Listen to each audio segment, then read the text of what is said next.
What's going on, everybody, and welcome to episode 42 of You Ain't Got a Lot podcast. I'm your co-host, Two-Way with J-Sta, aka J-Sta. And who am I with today? Your boy Money or F Money, money for short, but F Money, that's my nickname and everything. How's everybody doing today? Yes, first and foremost, if you're new here, please like, please share, please subscribe. We're talking weekly on these. We try to come out every Friday, sometimes it's Saturday, but we always are going live. So if you're new here, please like, please share, and subscribe. We got some good topics for you today. The first one we're going to start with is the Warner Brothers sales being sold to Paramount Plus, which is a shocker because all things lean towards Netflix was going to get them, and lo and behold, Paramount came out the winner. Then we're going to talk about the NFL Combine, and then we're going to finish with some NBA buzz. What's Before we good, get bro? started, how are you doing today, Money? You doing I'm good, man. I'm good. Hey, I was having a good time checking out these compound numbers.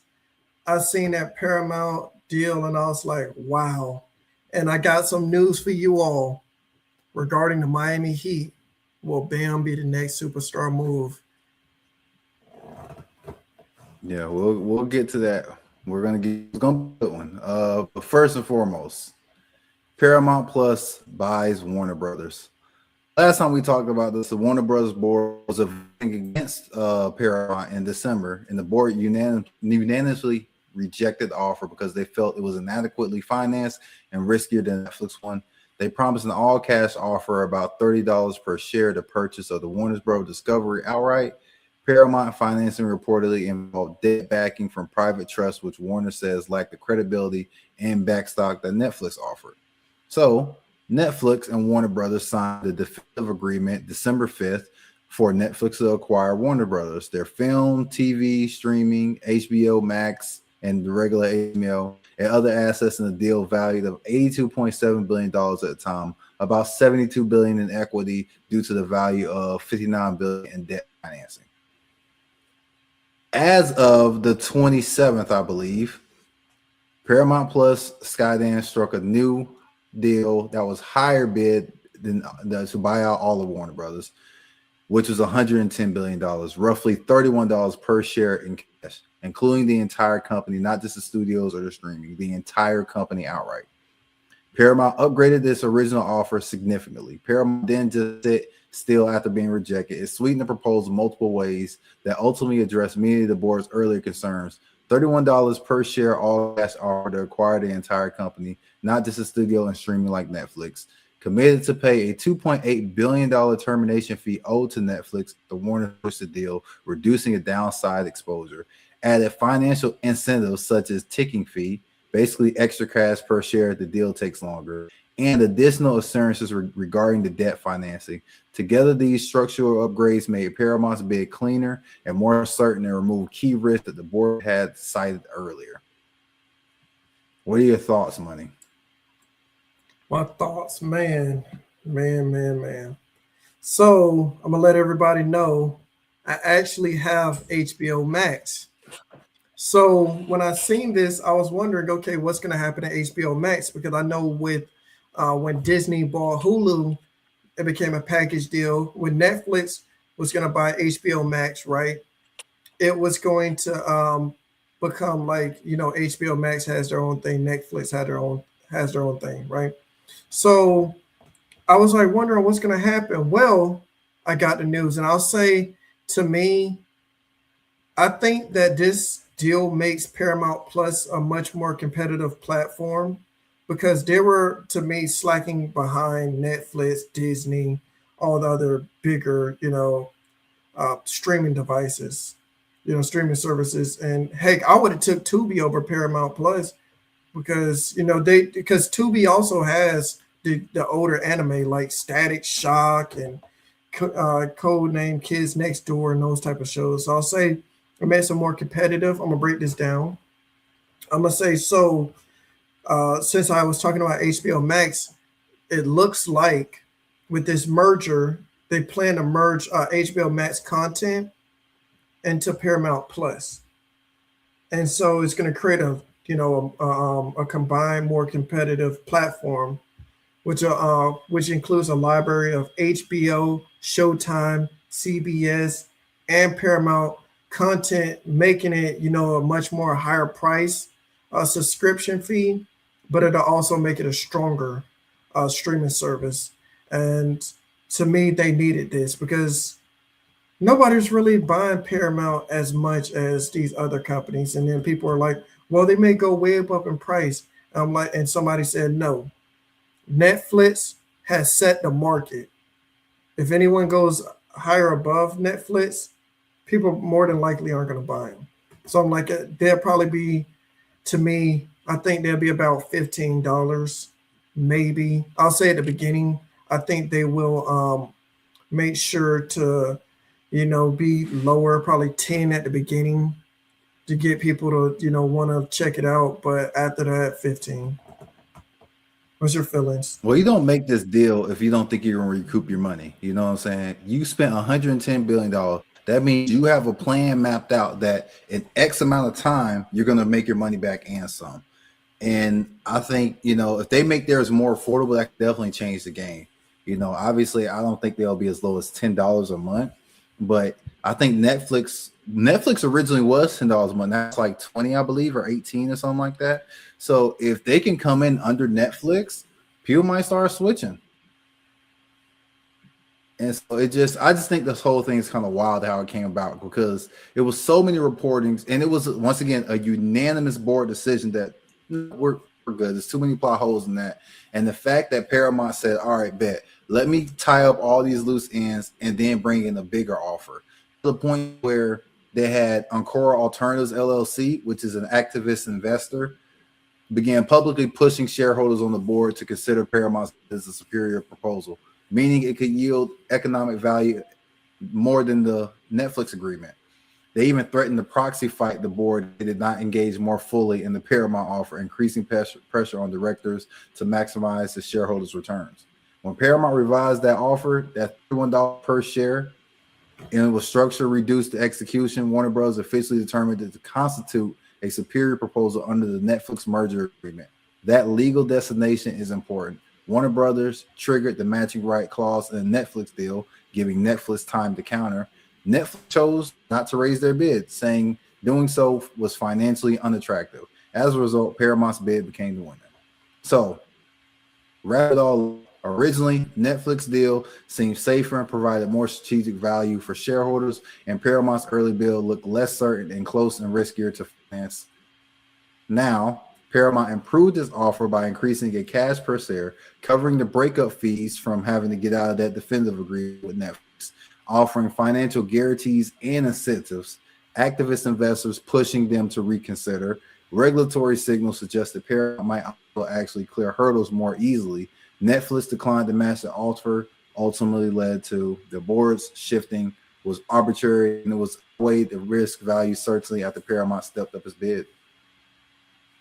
I'm gonna say this. But the fact that they said, I'm gonna say this. I think Netflix just looked at it and they were like, besides studios and everything, what do we really gain from this compared to how much better, like all that Paramount can gain from this?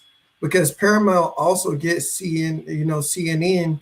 They also get the Discovery Channel and all that stuff. The Discovery Channel, exactly. That's huge. That whole thing. And then the Netflix deal, Discovery Channel was just going to become its own entity, remember? Mm-hmm.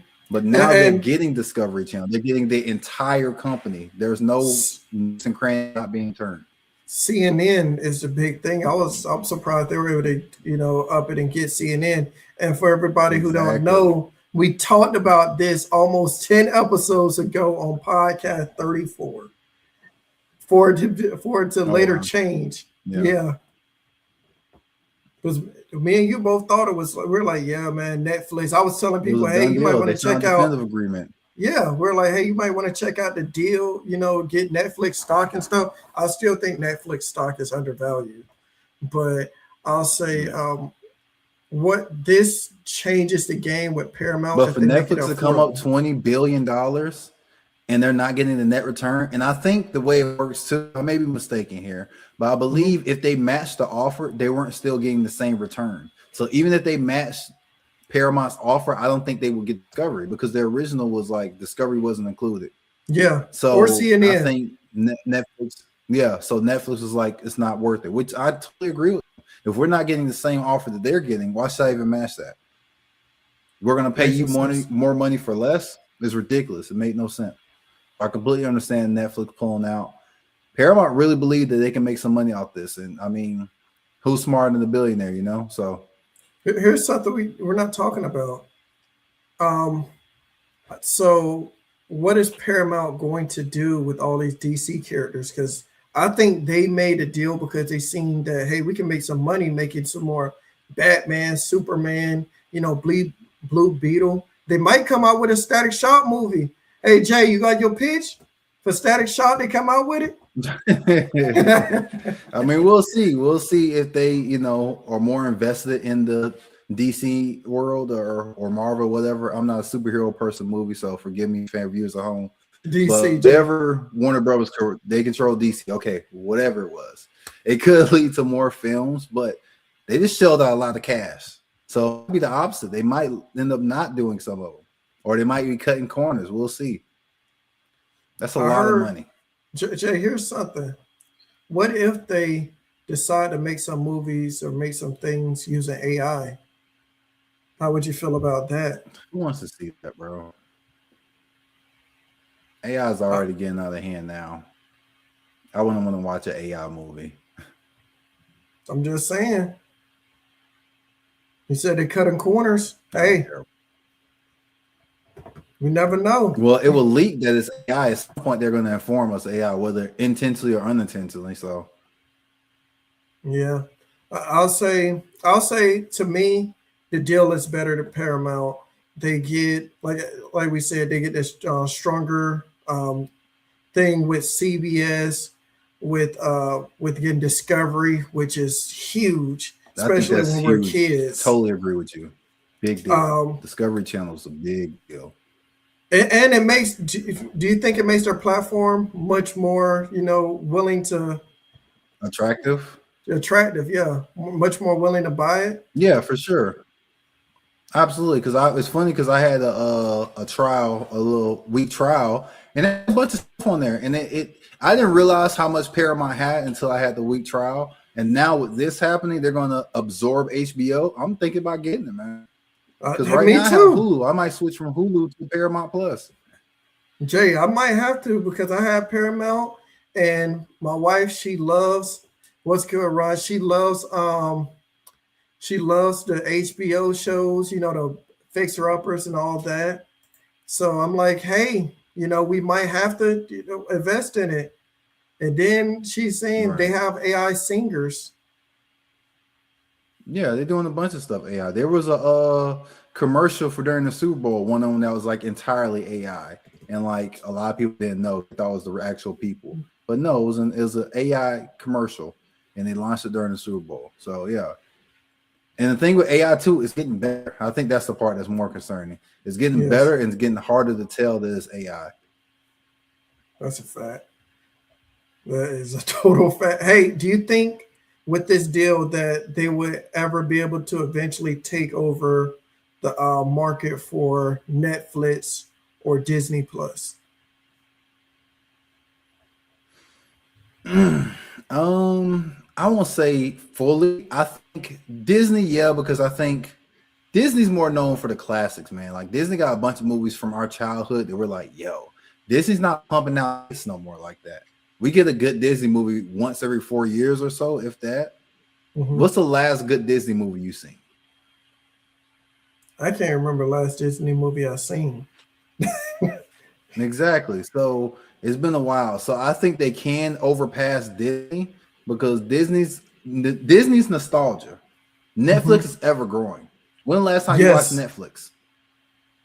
Bro, I'm watching Netflix right now. A couple hours ago. Bro, exactly. I watched Netflix a couple hours ago. So yeah, the Lincoln Lawyer. I'm on that, bro. I'm gonna tell you this though, bro. Yeah. Paramount. Like, here's the thing: if Netflix would have got this deal, the same deal as Paramount, nobody could touch them.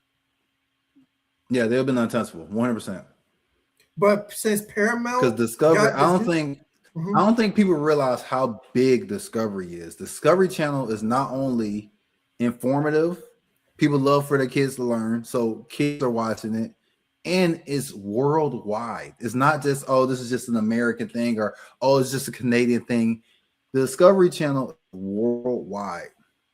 Netflix did. You're 100% correct. Because I don't even have cable, but I have Netflix. Thanks. You know what I'm saying? So that's 100% correct. Netflix ended cable because I can't tell you the last time I had cable. My parents still do, but I don't have it. I mean, your parents older. Same with my mom. My mom still got cable, but once again, I don't watch cable. I'm There's gonna no say point to this. have it. I'm gonna say this, Jay. The only reason why you would even have cable is to watch NFL or NBA games. That's the only time we would watch cable or Yeah. some old net catfish shows or something. But besides that, we don't need it. I'm gonna ask you this. So, And at that point, I might as well get the NBA League Pass and watch it on the phone. yeah, I'm gonna NBA say League this. Pass is what, $50 for 6 months or something like that? Yeah, and it's cheaper than cable. Same thing. We might as well get Mm-hmm. NFL end zone at that point, right? Yep. So yeah, cable's done because Netflix. We watch more Netflix than cable. I'm gonna say this: if Paramount, here's my thing, right, Jay? If Paramount can start pumping out good movies because they now have these studios, right? They can start pumping out good movies and series. Man, they could be a big competitor to Netflix because Yeah. Netflix didn't really have too many competitors. Like they had HBO really wasn't really doing so much. They had a few good shows that people liked, but They have more besides, better shows, movies. Like all their original yeah, movies, you get one good one every 10. So HBO original films weren't that great. They had some good shows, mhm. but I mean, Netflix got some good shows and movies. Yes, Someone that's tried the to argue point. that when you put out 45 movies in a year, at least 3 of them are going to be good. It's like, yeah, obviously quality over quantity, but at the same time, if I'm putting out 45 movies a year and you're putting out 3 a year and all of your 3 suck, it's hard, you know? And series. They're putting out a whole bunch of series that are hot. The Lincoln Lawyer. Everybody's talking about that. When you said you liked the first season, you don't season 2 yet. Yeah. See? I'm on season 3. Oh man, you might be catching up to me. I Yeah. haven't finished season 4. I'm gonna say there's another streaming service that I have. What was it? Peacock. Peacock. Peacock is good, but I don't think Peacock will be able to overtake Paramount, after this because I think it's And I gonna think, be don't Peacock have NBC? yeah, yeah. Yeah, that's their saving grace. Honestly, they have NBC. If you take NBC from Peacock, how many people would really have Peacock? Because you can watch football games on there. So and you can watch some basketball. So I'm gonna say they Because of have NBC. they have Twisted Metal. I really like Twisted Metal, but I can't really name too many I've series that I never like. seen it. They have That's what Bel I'm Air, saying. but like I said, I think it's gonna be this Netflix, Paramount Plus, and then Peacock and everybody else. The only person that I think could rival them, but they choose not to, is Amazon. Yeah, Amazon has a large catalog of films and shows, but some of their better ones, some of the classics, they make you try to rent or buy it. And I just yes. don't believe in renting a movie on my TV. Like, if I'm renting, I'm gonna do an old school blockbuster style. Let me go get it from like a red box. Speaking of red, when the last time you seen a red box? I see it Do all the they still time. exist? Yes, I see it all the They time when I still go to exist? Win. Okay, I didn't know if they still Hey exist. Jay, I see it I all the remember time when I we go were to Win younger, we used to go Dixie. rent games from Redbox and never return them. Y'all the reason why they shut To get down, new bro. games. Well, I seen a red box, but it wasn't open. If you get what I'm saying, I see the actual red box, It but wasn't what? nobody. It wasn't. It's not in use. You can see his red No, box, that's what I'm but no, saying. Yeah. yeah, And that was a big thing. It yeah. was like no more Blockbuster. We got Redbox. People was really in the Redbox. Now, I can't tell you somebody even heard Redbox mentioned. But yeah, so I think that's the only thing with Amazon because they do have a lot of options. They have a large category, Yes. catalog. But I don't want to. I don't want to rent this movie that I'm gonna watch one time. And they usually give you, I want to say, $40 to rent it. I'm gonna watch it once. I'm not gonna pay $4 to watch this movie once. It's almost like I'm forced to watch it more than once to feel like I got my money's worth. The $4 to rent it for 2 days. I agree, man. It doesn't make any sense. It's like, what if I'm gonna pay, at least charge me $10, let me own it. Let me watch it whenever I want to watch it, type of thing, right? Yeah. But you know how that's gonna go, right? You're gonna buy it and own it, right? And then after you buy a couple movies, oh, your space is getting filled. You only can have 10 movies. You have to upgrade your space to have more movies. Yeah, yeah, that's true. That's so true. But I'm gonna say this, man. I'm curious to see how this goes because I see nothing but it going up. Because I'm gonna say this: if you're Paramount, right, and you talk about Marvel, because Disney has Marvel, right? Mm-hmm. That's what Disney owns. So you probably could see, Oh, okay. So that's what keeps Disney yeah, going. See, I didn't know that. Once again, y'all, I'm not a superhero movie person. So yes, yeah, I mean, yeah. So you probably have seen a Disney-owned movie recently, yeah, but yeah, not of a course, Disney yeah, Channel movie. I was yeah, speaking in terms of Disney Channel, but you knew they owned Marvel at the time. So, but yes, I didn't know that. So that's what's keeping Disney relevant to Marvel movies. Okay. yes. All the Spider-Man are coming out with new Spider-Mans and Avengers and all that stuff. But we're gonna that'll be something we talk about later. But I'll say if Paramount can come out with good DC films, because I heard that is a possibility James Gunn might retire, who is a huge director. He was part of Marvel at one point, but he's a huge director with DC. He was making the DC movies better. If it's true that he's retiring, boy, they might be in some trouble, boy. Because Mm. you need somebody who can direct things really well in order to compete with Disney, with Marvel. Because let's just call it what it is.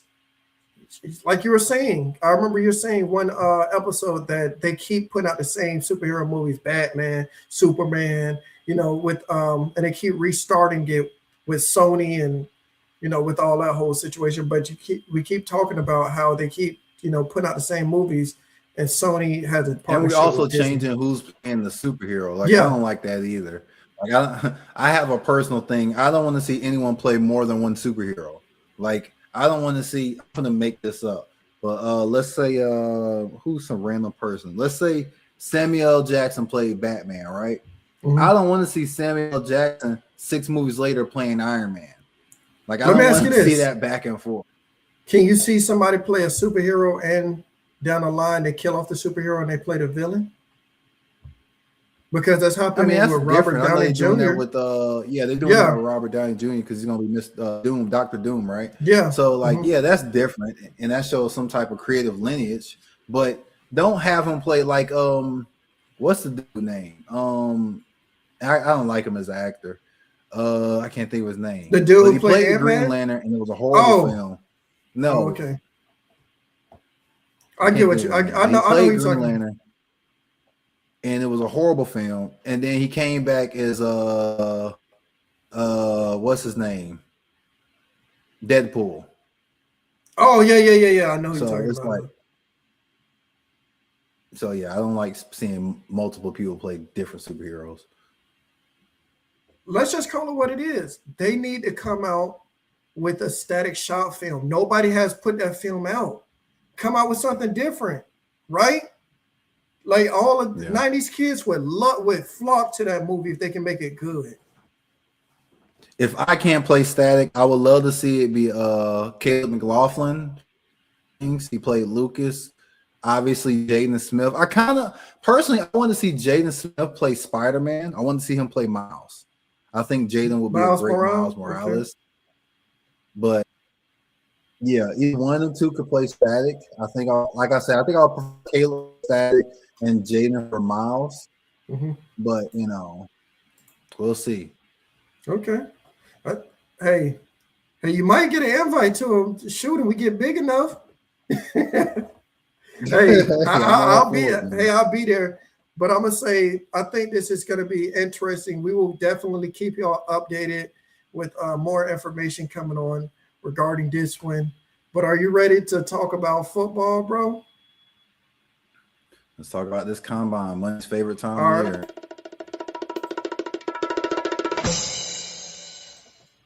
So I'm gonna go first because Money has like a list of guys that he was really turned on by. I had one in particular. uh, Before he prefaces, the combine NFL combine is held once a year. It's basically all the top college players, some of the unseen players come and display their athletic ability, And then, and preface before we get into this, I hate when Black was talking about some. All it is the modern day slave trade. These kids are signing up to potentially make millions of dollars. No slave was making millions of dollars back then, okay? And they're choosing to go there. The slave trade was not optional. They had no choice. They were forced to do that. So all these kids are being dissected and breaking down all these other horrible words you want to use. They're doing this by choice to change not only their life, but their family lineage life. Some of these kids who go on to be quarterbacks, making $50 million a year, they're changing their life forever.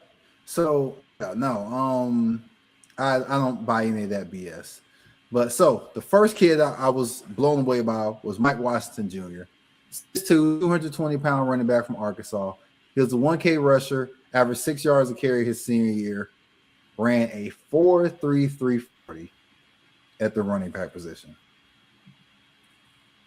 Absolutely nuts. For a guy to be that size, to move that fast, I mean, you love a big back to begin with, but you have a big back as well as a big and fast running back. I don't know, man. I'm here, Peter. Hey, Jay, remember that show Beat the Pros? TJ told me he gonna put me on that show because he said I'll probably go out there and say, yeah, I could tackle him right now. Go out and embarrass yourself on national television. There's a reason they canceled that show too. But yes, yeah, this he guy was definitely special. He ran good. Yeah. What did you think of his performance at the combine, bro? That's you know what, Jay? I know one thing for sure. He gonna be on your man team. 95 speed, 228. Yeah. Here's my thing, right? What is in the Arkansas waters, bro? Because they have speed everywhere, man. I'm gonna say that guy. He's an underrated running back. Like he's gonna go to a team that, man, I cherry A-Chan right now, bro. I'll trade it right now, draft him, bro. Wow. I will say the one thing I didn't like about him, and it's always my thing. Injury. 3 colleges in 4 years. Not that, man. I hate. Where did he go, Jay? Go to a bunch of different universities. He went to Buffalo for 3 years. He went to New Mexico. Then he finished at Arkansas. Mm. Well, it seemed like he wanted more of a spotlight. Yeah, I mean, he was listed. Well, I guess Buffalo and New Mexico is kind of unilateral, and some people maybe a step down. But I just don't like it. He did perform. He did better at each stop. He was, I think he had like 500 yards at Buffalo, his best season. Then he went to New Mexico. He had about 35 or so. In his senior year, he had 1070. So an average 6 yards a carry. So, well, since we're talking about the combine, he was probably my favorite guy. Here's what somebody said. Here's what Ron said. Carson Beck. I mean, he wasn't that to begin with, but who would you like from the combine, Money? Bro, I got a whole list, bro. I got a whole list, okay? Starting out, right? Cuzzo sent me this one, and I seen it. I started salivating at the mouth. When I see this one. He's the type of player that you would love to have. His name is Jeff Caldwell from Louisville. 6'5", 216, and guess what he ran, bro? A 4.31. What was it play? Wide receiver. Yeah, we How tall is he? Oh, 6'5", 216, bro. What's Oh, good? that's Cam money. What's Cam is the good? guy who made our beats for all our videos. Huh? What'd you say? Remember how we used to edit our videos? All the Yeah. beats I use, that's Cam. Oh, what's good, bro? Thanks, man. Hey, we appreciate you, bro. We appreciate you. Hey, So hey, yeah, we he's a had some wide fire receiver. What's his beats. measurements? 6'5", 216, bro. 6'5", Four. 216, and he ran a 4.31. Yes. Damn. Yeah, man. Yeah, we are. Hey, bro, tell us about any prospects you like from the draft, man. Bro, hey, TJ sent me that, bro. TJ, I was on the phone with TJ, and I was like, "Yeah, me and Jay are going live." And, and he was like, "Cuz, check this out." And he sent me that junk, right? I was like, "Ain't no Wow. doggone way." And Hey, we Jay. thought Dante Thornton was a freak. Dante ran a what, 4.36 or 4.38? Yeah, yeah, He beat Dante. yeah, bro, Dang. bro. I'm gonna say this. There's something in the Styles brothers' blood, man. And I'm gonna say, thanks, Cam again, bro. Sonny Styles ran a 4.4 with a 43-inch vertical, right? Mm. His brother Lorenzo Styles is a safety, 6'1", 190. Sony was 6'5", 244. They both from Ohio State. Bro, 6'1", 190 ran a 4.27. That boy can move. Yes. And then we have He's a little small for safety though, but he got some speed on him. Jay. Worst gonna worst, he probably can play corner. I got the foot speed for it. I do think he's a little 190 at safety. I think it's a little thin, but we know he can convert the corner if need be. He has the speed. Yes. So then Taylor Green, right? From Arkansas, their quarterback. Guess what he ran, Jay? He's 6'5", 227. Well, you ran a 4.52? 4.36. A 4.36? Yes. Wow. Yes. That's why I said something in Arkansas water, bro. This kid's doggone. And you know it's funny too. They had a kid on their team who was the fastest kid in the nation. But he retired from football and he went professional in track. He broke the national record for the 60-meter dash. He was Jay, at Arkansas. He was on the football team, but he retired to focus on track. We had to let Cam know, yes, he ran that. You know what's funny, Jay? The funny thing is, me and you know somebody who's bigger than all these guys and will run a faster 40, but he's not in this year's draft. I don't know if he's going fast. Because he doesn't have the best takeoff. I don't know if he's going to run fast. He doesn't have a strong takeoff. He's like Usain Bolt. Nick Harbor? As he goes. He ran with a 10 takeoff. What did he run, like a 10.4 or something? We know he's on that money. We know that, but 100 and a 4-yard dash is different. That's why Tyreek Hill thought he could beat Noah Lyles in the 40. Noah Lyles doesn't have a strong takeoff. Tyreek Hill has a crazy takeoff. Yeah, that's true. But yeah, Cam. Injury. Yeah. Hey, Cam, I'm not even done yet, man. I'm not even done. How about this, bro? Kayan Sadiq from Oregon. They say he ran the fastest 40. Cam says this. He says his son was saying it about Hill. Yeah. So Hill was different. That's why he thought he could beat Noah Lyles, because his takeoff and the 40-yard dash and 100-meter two different animals, man. I agree. Two different animals. But how about this? What's the Sadiq ran? 6'3", 241, ran a 4.39. They say that's the fastest 40 by a tight end, but I thought Vernon Davis ran a 4.38. What did he run? A 4.39.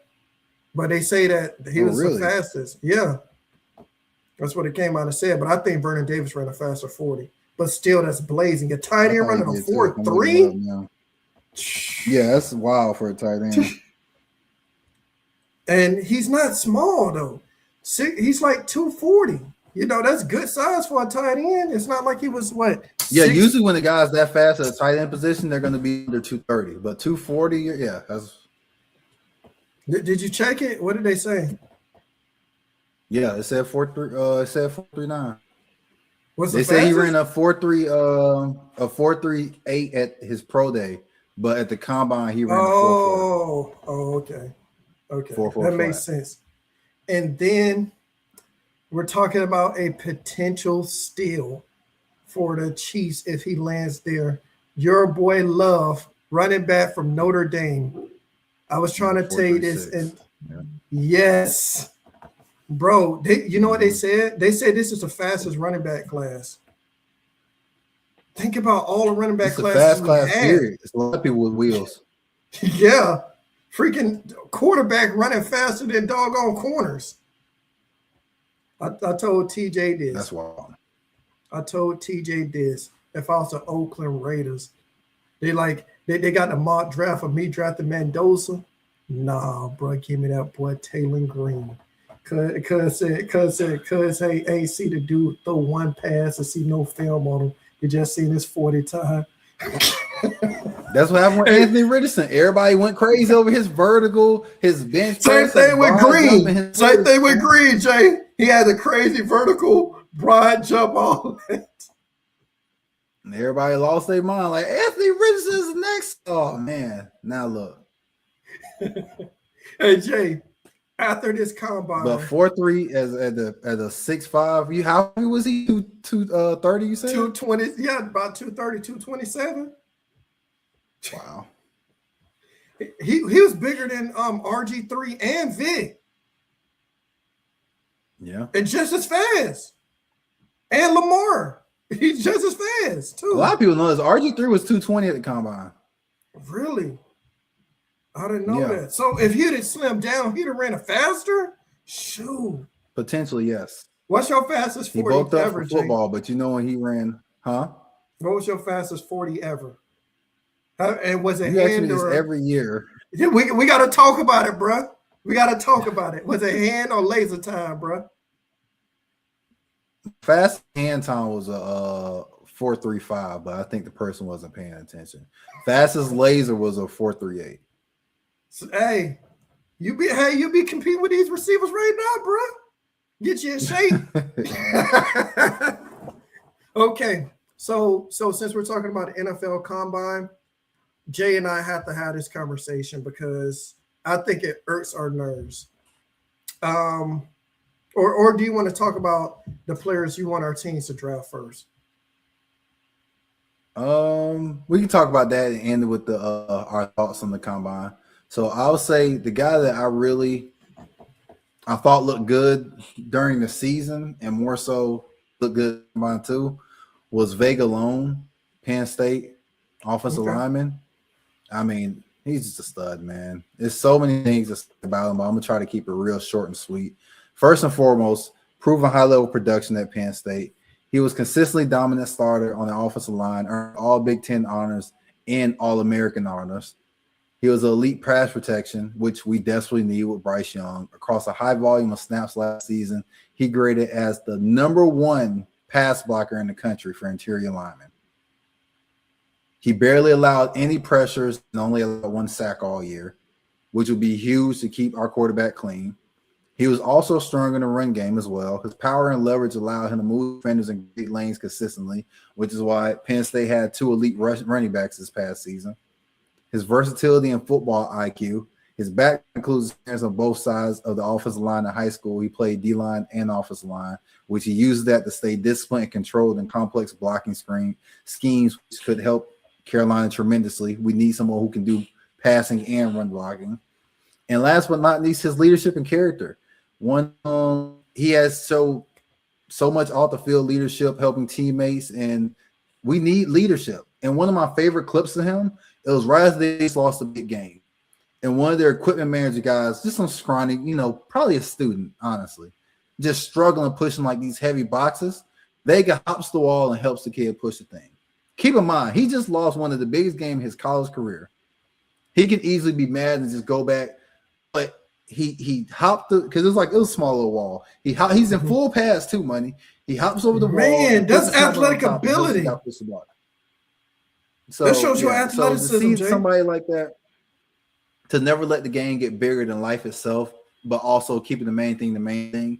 I think he fits that. I love this kid. He's probably my favorite player in this draft, honestly. I'm a root for him, Jay. We got to talk about where he goes, wherever he goes anywhere, because I like a kid like that. I'm going to say there's a list of players I have, but I'm going to be a realistic. Yes, I love Sonny Styles, 6'5", 244, runs a 4.4. I think he can play edge or, linebacker. The crazy thing is he might not even be the best player from Ohio State on his own team, bro, because you got Averill, who's the edge. He ran a 4.42.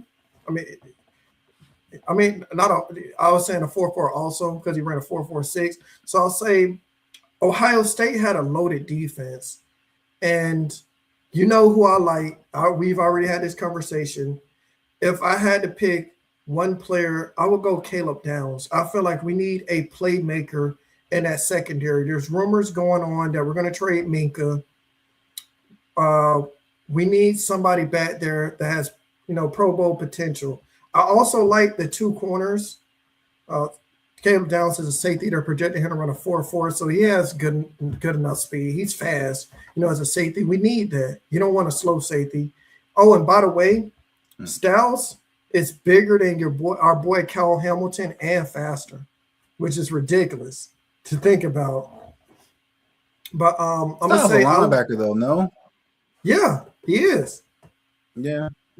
So I'll say I like Kyle Hamilton was never known as a speed guy, speedster. But that's still impressive though. Yeah, to be bigger and faster than these smaller guys, it's still impressive. Yeah, I'll say I like two corners. I don't know if you have any more people on your list, but I like McCoy, the cornerback from Tennessee, UT. I like him. He has good size, 6 foot, 193.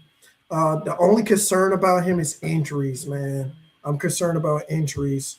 And then we have that cornerback from LSU. I don't know how to say his name, but it's Delane. It's his last name. He's 6 foot, 190. I think the Dolphins need secondary help. We don't have a cornerstone in the secondary. We have talent. Yes, we have Brooks at linebacker. He's an all-pro. We have Aaron Brewer. He's an all-pro. We have Jalen Waddle and Achane. But I think we need more playmakers on the defensive side. I look at the defensive side. Can you name anybody who you're like, besides Brooks, who you're like, yeah, this is a cornerstone? Grant has to be. He was drafted in the first round. Sealer yes, he has to be. Is getting older. He just got paid.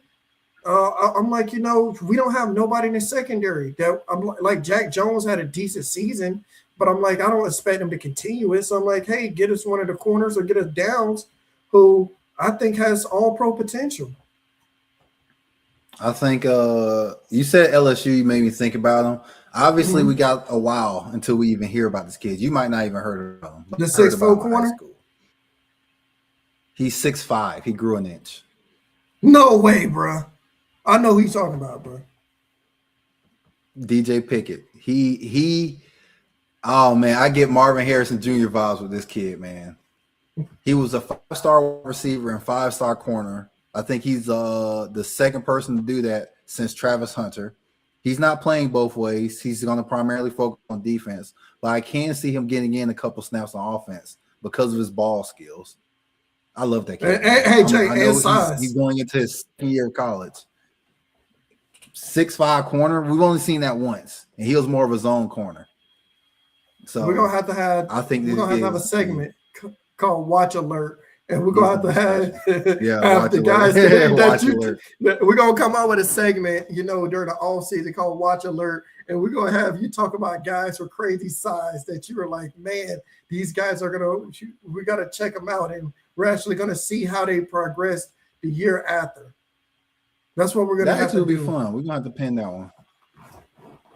Anybody else you want to mention that you're looking at in this this draft? I only picked players that I really was like, I think are realistic. That's your like, team? Of course, Because I like Drew Aller.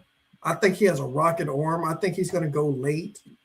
But bro, Taylor Green, bro, after what he And you ran, see bro. him getting drafted in the first round.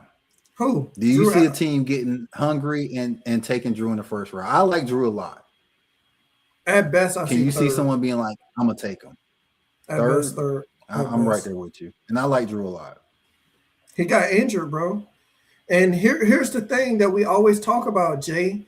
These players have a potential to come out early and be a second, third, early pick, and they go back to school for whatever reason, and they drop in the draft. That's why me and you weren't a fan of Moore coming back to school. Yeah. Because it's like, bro, you went back to school with the most loaded quarterback draft in years. Yeah. Next year's gonna be crazy. There's so much talent at quarterback. Yes. What are they going to do? Stay an extra year after that, Brown's bro? coming out. Archie Manning's coming out. Avery Johnson's coming out. You know who I would like from South Carolina, bro? Go ahead and say a name, bro. Say Sellers is coming out. It's a lot of names coming out next year. I think Nico's eligible. I don't think he'll come out, but Nico eligible from UCLA. See? That was a bad class to come out, There's bro. a lot of names, bro. He would have went top 5 this year. You would have been the guaranteed first round pick, but I get it. That pressure too much, man. You go to the Jets and they're expecting you to turn the franchise around in 1 year. So I get it, but at the same time, man, you might have killed your draft stock. He has to win a natty. That's the only thing that can save his draft stock. There's a chance he don't even go to the Jets. What if you lit up the combine and the Raiders are like, hey, let's take him instead of Mendoza? It's a possibility, I don't know, man. It's a possibility. Because I was hearing rumors Brady liked Mendoza too. So yeah.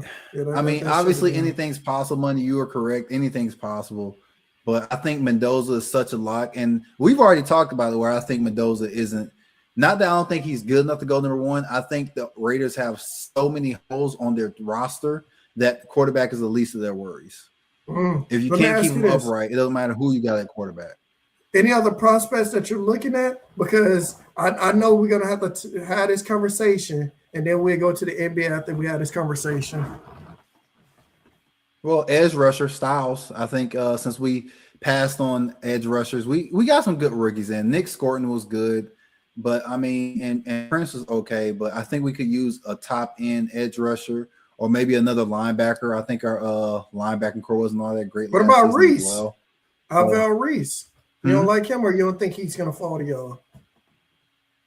I don't think he's gonna fall. So, but we'll see.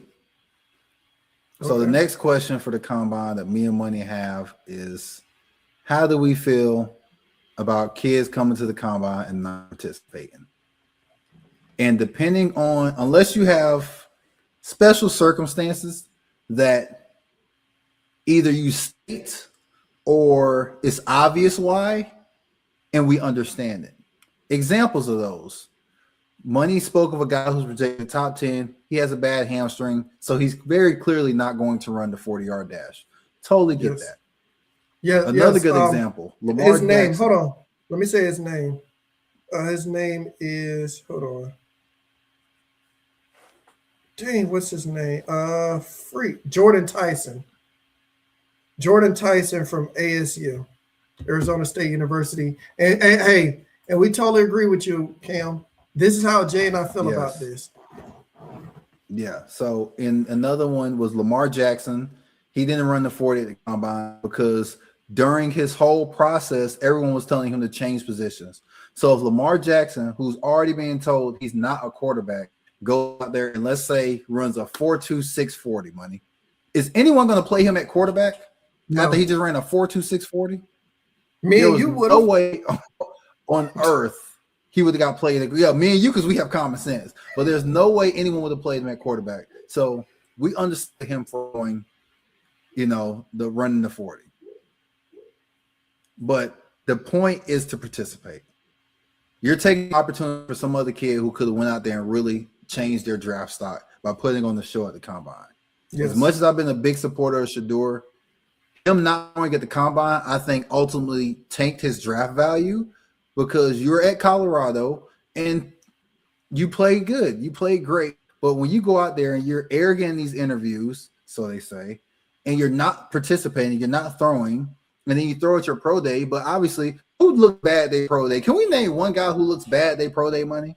No, because you're Unless throwing. it's some top end receiver who ran a bad 40, none of the players look great at their pro day.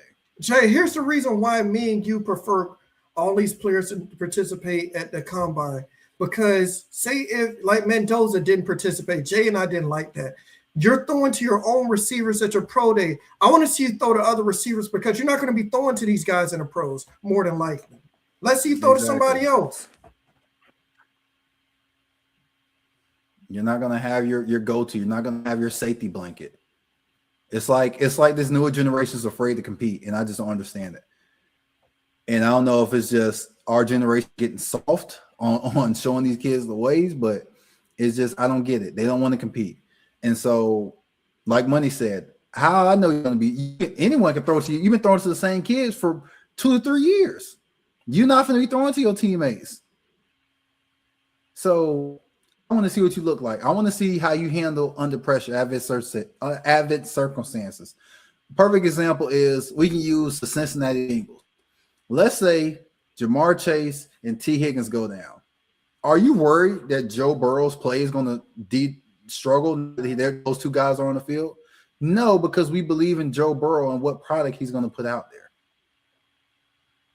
Show me that I'm making the right decision in my product. And then I feel like it hurts guys' stock. If you go to the combine and you choose not to run the 40-yard dash and you're not a quarterback, or injured, and I still don't like it as a quarterback or injured. That's the only thing. If you're injured, but okay, you get an excuse from me. But if you come to the combine, that's the only thing I don't like about Downs is he didn't run a 40. What? Like anybody can run a good 40 at their pro day. Go out there to be and honest, participate. I had a feeling he was going to run this 40 because Downs he's more quick than fast. And to be honest, I can see him go 4.40. And then that would have tanked his draft stock. Like, ooh, I don't know about this. Like, we cut the tape on. The boy can play. Yeah. So I think that was smart by him. He may run it as a pro day, but if he doesn't run it as a pro day, then I feel like I'm very correct in my sentiment. Because how many guys run their pro day that's not a quarterback? Unless you're still dealing with an injury. You know what I'm saying? So there's no reason for him to run his pro day. If he doesn't run his pro day, I'm very kickers. Hey, Jay, kickers and punters run on a pro day. Just being real.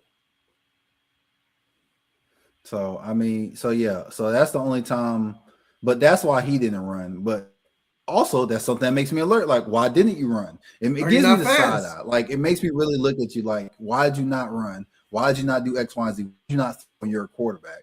Like, I don't like that. At least like if you're that confident in your ability, and then it's like, do you think if you perform bad, it's going to hurt your stock? Yeah, because we saw what Shedeur did. We saw him just do interviews. We saw him not throw and then go to his pro day and threw one incomplete pass or something crazy like that, like most people do at their pro day, and he went in the 5th round. Yeah, because you got scripted routes. You got scripted routes that you're like, hey, these are routes we want to show up. No, I want you to go to the guys you've been throwing to all year for the past 2-3 years. And throw to random guys because everybody runs routes differently. It's like how you would say.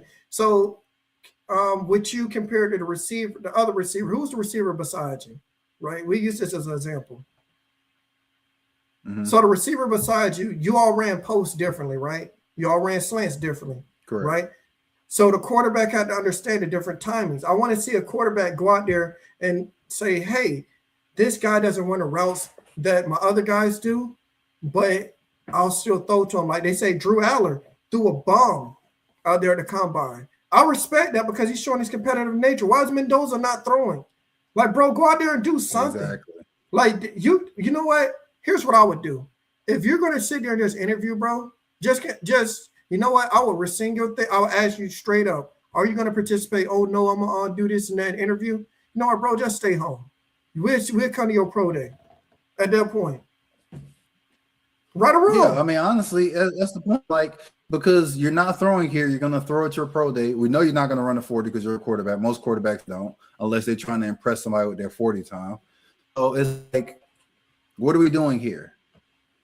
So I agree. I think it's a waste of a spot, honestly. If you're not going to compete, you want to just do interviews. You can do interviews over the phone. You could have got a hotel next to where we're having the combine.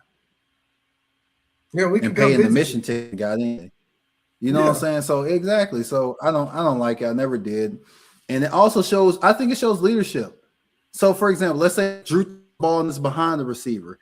Hey, how do you want that ball? How are you running this route? Oh, I'm doing this like here, so I'm expecting here. Okay, cool. It shows you taking initiative, showing that leadership that we want as a quarterback, because every quarterback got that C on their chest. So I need you to show that leadership here and making calls on the fly, making adjustments on the fly.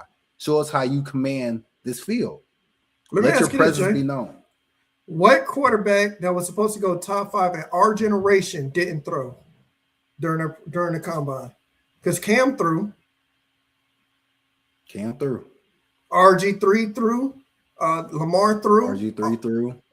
Luck through. Yeah, see? Mahomes through. So Like yeah. to me, All the to big me, all to me, Jay, mm-hmm. it would make me look at him side eye. I would tell him, "Are you going to throw? No. Okay, I'm taking you off my draft board." Yeah. I mean, it's concerning. It's concerning for you to go to the combine and compete. Like that. Like, That's if I'm not the Raiders. yeah. But at the same time, this draft pool is thin at quarterback. So if you're Yeah. Mendoza, he gonna pull your card. Like, you ain't gonna draft him. Who you gonna take? You gonna take Drew Aller coming off an injury? You gonna take the boy from Arkansas who you didn't know about until he ran this fast 40? Yeah. You're gonna take the guy. You're gonna take Simpson from Alabama. After we seen what Who happened you with not Alabama that quarterback. Simpson is a worse version of Fernando, and we're not in love with him. Yes. So you're gonna take a worse version of myself? No. So No. he has all the cards in his hand. I guess That's from why. his lens and his agent, he can only hurt his draft stock, which is why he didn't throw. All right. Anything else you got to say about the combine? Are you ready for this final topic, bro? No, I just want guys to compete, man. I want Me guys too. to compete. I want guys to go out there and show. I agree. But we about to get to this final topic. Y'all. We call it NBA, NBA Buzz. buzz. I want to go first. All right, so we got the okay. Go ahead. Okay. So this is gonna be real concerning for Miami Heat fans, man. I'm gonna give you the quote that Bam said after the loss to the 76ers, right? Bam had 29 and 14, straight up balling out. He said this, I don't want to be in this ish again, is what he said. We're better than being in a play-in 4 years in a row. Bam is frustrated. Yeah. And I just looked up to verify that things are still the same on the standings. The Orlando Magic are still 7th and the Miami Heat are 8th. Yeah. So I'm going to say this, Jay. If you're a Miami Heat fan, if you're the Heat, you have to make a move this offseason. You should have went and got John Morant when his stock was at the lowest, because you could have got him for a bag of chips. What's the worst that can happen? You be a play-in team? But is John Morant going to be the John Morant we know he can be, where he was entering the top 10 in the league conversation, or is he going to be the last guy we seen where he's trying to fight teammates at practice? I'll say I think John would be on his best behavior in Miami, because remember, when you're traded for by a team, you're not given the same leash as a team that drafted you. I mean, yeah, that's true. And Pistons and Cavs they last say night. Memphis still believe in him. I think that's going to be a good one. That was a good one, because the Pistons and Cavs both have great seeding, and the Pistons have been an underdog this whole season. I'm gonna say this, Jay. What's the worst second? Like, the best case scenario, you get an all pro point guard. Worst case scenario, he's still the same job, and you all probably didn't give up a whole lot, and you're like, hey, Bam, we tried. Because you're going after Giannis, and I don't think Giannis want to leave. Giannis ain't going to. Yeah, it look like he ain't going to leave for sure. I mean, maybe Orlando. We saw the clip. He was out there high fiving our players. You know what I'm saying? But I don't think he's leaving. Yeah, so we should put. Can Bam get traded? I'm gonna say it's a possibility, but I think before they trade him, they will swing. They will make a big trade because if you look at it, after Wade, Bam was the next person they wanted to be next in line. How they crowned them, how they traded them, and everything. Because they got love for Tyler Hero, but not like how they have for Bam. And I'm gonna say, Bam, to me, I understand his frustration, but I'm like, look, you got to go to an NBA Finals at least with the team.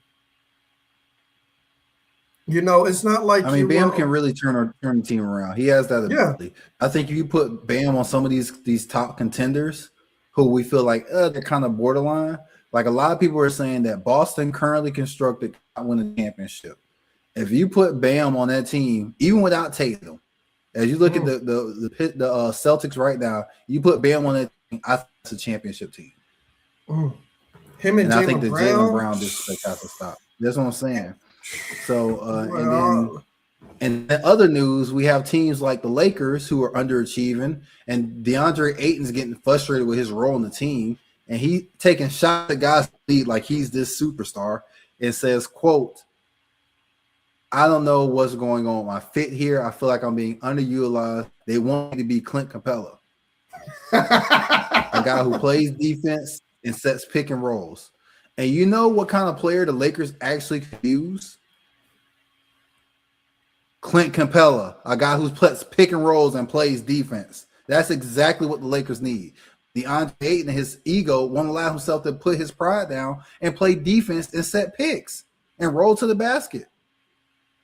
Wasn't he number 2 Ayton overall better than Clint Capella at his peak? Yes, but that's not what the team needs. Where was he drafted? Was he drafted number 1 or number 2 in his draft? And I forget who he went to. Who was he drafted by? Because they gave up on him, obviously. Yeah. He was on the Suns, and they gave up on him when they needed a big man. But he was 18-12 with the Suns. Yeah. What is he doing now? Complaining about his role. What the team needs is 2008 Clint Capella, and he says, "I'm not Clint Capella." And it's like, you're right, you're not. But that's what the Lakers need. They could use prime Clint Capella right now. If the Lakers have prime Clint Capella, that's a scary team. Because they need a paint defender. They need a guy who's going to set those big screens for Luka. Luka's a pick and roll guard. He's an ISO guard. He's a guard who needs the ball in his hand. Yeah. Yeah, that's so true. But no, it's tough. I'm sure Bam could find a role in that LA team somewhere. Bam and Luka, because obviously LeBron's going to be going within a year or two. So I'm looking at it as Luka's team going forward. I think Bam and Luka could be a good fit. They talked about Golden State, but he would have to lead the team by himself because they have nobody else. Steph will be going in. Let's just say Steph will be going in probably 3 years. They have nobody, and here's what Ron thinks. I mean, people are saying this like 25-year-old LeBron James is walking through that door. That dude does not exist anymore. That generational freak of nature is no longer here, sadly. So if he goes to the Cavs, then what? It don't make a difference. So what else you got for your Heat, though? I would say I look at the team, right? And I'm just looking at the team. I'm like, Andrew Wiggins, is he going to return? Right? That's a big conversation. Tyler Hero, they obviously don't want to pay him, so they're going to trade him. It seems like Davion Mitchell, you invested in KP, a point guard. So what is he going to be, a 6-man? Because you drafted a point guard in the top 15. Ron said the Cavs want to win the championship. We'll see. But I'm like, you look at but you look at the team as constructed, and you're like, The only there, like you see some pieces. You like Khalil Ware should get some more play. KP, needs more play. Those are the players that you need to see what you have in those players because you need youth. You need youth. If you're not going to trade for a superstar, you at least show youth. If you're not going to play KP, then You go know get who I John think would Morant. be a good fit in Miami? If you find if you have a point guard you end up trusting, Mm-hmm. and you have someone who can facilitate the team, I Mm-hmm. think Michael Porter Jr. in Miami will be awesome. That gives you the comfort to, if you got to move off Tyler Hero because he's just not showing up as far as availability every night, you can move off him, let MPJ be your leading scorer, bring in the point guard who's going to play defense. That Miami likes anyway, guys that play defense, and maybe another secondary scorer. That's a Or if you can great. somehow keep Hero, but keep him playing more than 60 games a year instead of the 20 to 30 he plays a year, Jay, is that that'll not be a a good pretty good team? team. That'll be a good team. You have Mitchell. You put KP. You put Mitchell or KP and Hero with Michael Porter Jr. You got Bam at the 4, and you got Khalil Ware. That I think that's a pretty good Yeah, team, bro. That's a pretty good team. And who gave Ron the script? Man, the Cavs ain't gonna do nothing. The Cavs ain't gonna do not with nothing. LeBron James. I Yes, mean, excuse me, not with yes, James Harden. Not with James yes. Harden. No, Cam, they're not Cam. gonna. Nobody. They're not gonna do much. And then Ron say where Giannis going. Ron, Giannis is Giannis is staying. going to the Hard Rock Cafe. He's going to be in Milwaukee for Did the you rest of his career. He's not going nowhere. did you hear what somebody a Heat fan asked him? Hey, you're coming to Miami, and the dude said, "Yeah, for vacation." Exactly. He's not. He's not going nowhere. Giannis is where he's at. Everyone can let that go. And somebody Ron said the hard rock. Like we said. All What do right. you think about the So, Magic? What about the Magic, Jay? as I said during Money's, we're currently in seventh place, heading straight for play-in. The season's getting close to being over, and we're still struggling to shoot threes. Orlando ranks 20th at 3-point percentage. Franz Wagner is out until February 18th indefinitely, which means he's not coming back at 18th. He's being reevaluated at 18th. Do you So agree? why is Orlando still struggle from deep? Is our roster currently constructed? Is our roster under construction, or do we need to develop players? Do we need a pure shooter, or do we need a shot creating guard? I've been saying all last year up to the deadline this year, we need Trey Young. Trey Young can create and get us a bucket, but we didn't. We ended up getting Desmond Bain, who came on late. He's been playing good as of late, actually. Can't take that from him. But it doesn't change the fact that this isn't the same team last. Our team last year, Money, our calling card was defense. We ranked Yes. second in the league in defensive efficiency. This year, we're 14th. We fall all the way to 14th. And I think part of it is due to lack of offense causing players and logo buying on defense. Hey, So Jay, it's like you could have got Trey Young for a bag Hmm? of chips. You could have got Trey Young for we a bag could of have. chips, His bro. value was at the lowest at the deadline. We get a point guard. Brandon Trey Young ain't gonna play defense, but we know what he's bringing us on offense, which is what we needed. We have the guys on defense. We have a Jalen Yes. Suggs. We had at the time Cole Anthony, who was a good defender coming off the bench for us. We have Paolo, who I think he's a good defender. People say not, but he's usually guarding the other team's best player. So it's Let me only ask so you much this, you can Jay. do, man. Let me ask you this, right? If you have Trey Young, Paulo don't have to worry about being the number one scorer. He can take a back seat some games. You don't Yeah. need Fred. Like I think you would have less injuries because Kev say the Magic is tough and Russ say Suggs is not it. Suggs is good, but he don't have the scoring ability as Trey He's a great Young. defender. He does what he's supposed to do for us. We And I'll can't give up a say, defender. I mean, but that's the thing though. We are yeah, sacrificing so much for mediocre defense now. And I hate to say it, but it's looking like we may have to come off coaching because has the mindset of this team changed? How do you go from the second best defensive unit in the league to middle of the pack? And I think part of it is the guys not buying in. Like, man, we can't get a run going. And so they're lack on defense. And since we're lack on defense, we're not a good team. I honestly hope we miss the play-in for the simple fact of we can go get somebody in the lottery that's going to play. Maybe we get lucky and end up getting AJ. You know what I'm saying? So what about Boozer? This is not Would a you good team. Would you take Boozer? We need a guard money. We don't need no more front court guys. That's true.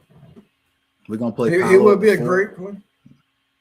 Boozer, you play Boozer at the 4, play Paulo at the 3.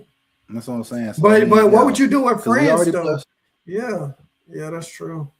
France runs our offense usually when he's out there. He's like a big 2 guard that runs the offense, small forward 2 guard, a point forward, so to speak. But yeah, no, I think we need a guard. We desperately need a guard. We need a guard that's going to create and can get a shot and also facilitate. Jace Richardson is not that good. He just got sent to the G League last week. He's not the answer at guard. I never thought he was a first-round talent. Desmond Bain can barely shoot himself. But that's our struggle, man. We struggle. It's not. And I hate to say it because I do like Mosley, our head coach, but it's looking like it's the coach. Like, I don't want to be like everyone else because you look at any Magic post, anything Orlando Magic related, whether you go on Reddit, Instagram, Facebook, anything Orlando Magic, you're going to see at least 5 people saying fire our head coach. And I'm starting to think maybe that may be the option because the culture is brought in and established by the head coach. You look at some of these teams, even during their low years, they still, for example, Golden State during their low years, they still had a great offense, and that was going to be their thing. They're going to be an offensive, high-efficient shooting 3-point team. They always had that. Kerr established that. That's the team's identity. Our team identity was supposed to be defense, and now we're an average defensive team. So until we get that established, we're going to continue to be an average team. And then we're going to end up trading guys like Franz or trading guys like Paolo, and they're going to go on to win a championship with another team. I'm going to be sick. Yeah. Like you said, you need a point guard. We're going to have to start looking at draft prospects of point guards this year. What about a center? How do you feel about a center position? We can use a center. We have Wendell Carter right now and Wagner's brother, but they're average at best. We can definitely use the upgrade. Maybe someone that actually wants to play defense. So DeAndre Ayton, no thank you. We don't need your services. But yeah, we definitely could use somebody in a center. I think last game I saw in the middle of the third quarter, they had Powell playing 5, and I'm like, what are we doing? Why is our best player playing center? I love Paolo, but he's not LeBron James, bro. Like, what are we doing, man? It's like we just phoned it in at this point, bro. That's crazy, bro. That's small ball lineup is not the way, bro.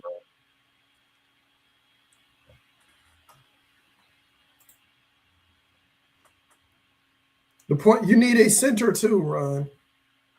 Point guard first. I think you might need a center. Who's Ron like? Yeah, Ron, who do you like? Because Jay said we need a point guard center. Yeah. Jay's wondering who you like, Ron. Since you over here talking about point guard and center. I'll say, Jay. Flip-flop all the time. Y'all looking better than the Heat. That's all I can say, bro. You're looking better than Miami. If we combine for a year, we a pretty good team. Jay, you know what I'm saying? We be the Orlando Heat or the Miami Magic, you know? Yeah. Yes, Jerron, for the NBA draft. But bro, if we combine for a year, we would win a championship, bro. Paulo and Bam. You got Tyler Hero. Tyler Hero coming off the bench with Franz. Yeah, one of them will be healthy. Yeah, one of our 2 guards will be healthy. So hey, we just rotate them in and out, man. You got Khalil Ware at center, so you got a center that play defense. Yeah, Wendell Carter's. I think Wendell Carter is a good center off the bench. I don't think he's a good starting center. I think that ship has sailed. So. Yeah. Hey, Kim said true. Ron, the NBA draft. Who do you like? And your team you like? Who's the point guard from Arkansas?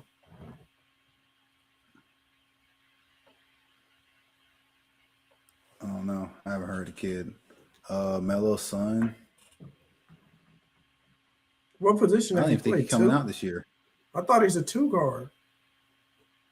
Then he get benched. Oh no, man. Oh Yeah, no, me. because I You know he got got this. benched recently. I like Gilbert Arenas' son, Yes, his Elias, son gonna but be he's a scoring cold. guard. His He's son a gonna be scoring cold, guard bro. though, so I think he's gonna be special. Don't get me wrong in the NBA, but as far as what the Magic need, yeah, but we need someone that's gonna be able to facilitate too. Yeah. I wouldn't hate it if we end up with him. Don't get me wrong. Like Jace, I hated the Jace pick. I hated the Jace Richardson pick. Yeah. It didn't make any sense. But Who when did y'all draft them? I know Elias can get the bucket. That's for sure. Jace can't get the bucket. He ain't his dad, So, bro. His dad to dunk on you or hit a three in your face. Not Jason Richardson, yeah. Now I will say he jumped higher than I thought. He has more bounce than I thought. He showed me that in the dunk contest, but no, he's not his pops. But that's all I got from my pitiful Orlando Magic, man. Same here, man. Same here. We'd like to thank everybody for coming through. It was a great one. We enjoy y'all conversations and everything. We thank everybody who Yes, we commented. appreciate the interaction from you guys in the comments. It really means a lot. We appreciate it so much. Yes. And we're going to probably talk about more combine stuff if somebody runs an unbelievable 40 time for one of the receivers or anything. But, we're looking at the draft season. We're looking at what our Dolphins, what the Dolphins or Panthers going to do. We're looking at the Heat and Magic. Right now, they're just showing us, mediocrity because they're basically being the same teams in a play-in every few years. It's starting to get low-key pathetic. They made it. I'm gonna stop money right there. Y'all know it's serious. Some of y'all may not know money personally, like I do. Money doesn't curse. Money almost said freaking just then. He almost said the same freaking. And that's a big deal for him. So for him to be this close to be like the same, he had to catch himself from saying freaking. So that's how he's upset. Our teams are just bad. It's just pathetic. Like bad, the Heat were like, oh, we're going after Giannis, knowing this man don't want to be traded. Go get somebody to help Bam. Like either go into the youth movement or go get somebody. They're stuck in between both things. And then the Magic made that traded all them draft picks for Bam for the team not to be that much to be worse. Yeah. And part of it too, bro, if he would have came out the gate guns blazing, and because Paolo was hurt first, he got hurt. If he came out guns blazing, that would help because Franz and him popping out. And then when Franz got hurt and Paolo came back, but Bane was still playing at that level, I think that would have made a world of difference for us. Him being our big investment and not showing up when we needed him to show up at the beginning of the year, I think that killed us. That killed our momentum. That killed our defensive. Like people talk about our defense drop. Look at it. We got guys who played a lot before not playing. Despain's not. He's an okay defender, but he's not a better defender than Jalen Suggs. He's not a better Cole, in my opinion. So yeah. So that hurts our year. Yeah, but we like to thank everybody for coming in. I'm your boy Money. I'm Jason HD, aka 2A Jason. If you're new, please like, comment, subscribe, all those beautiful things. Let us know what you want to hear us talk about in the next one. Yes. Take it easy, y'all. Peace.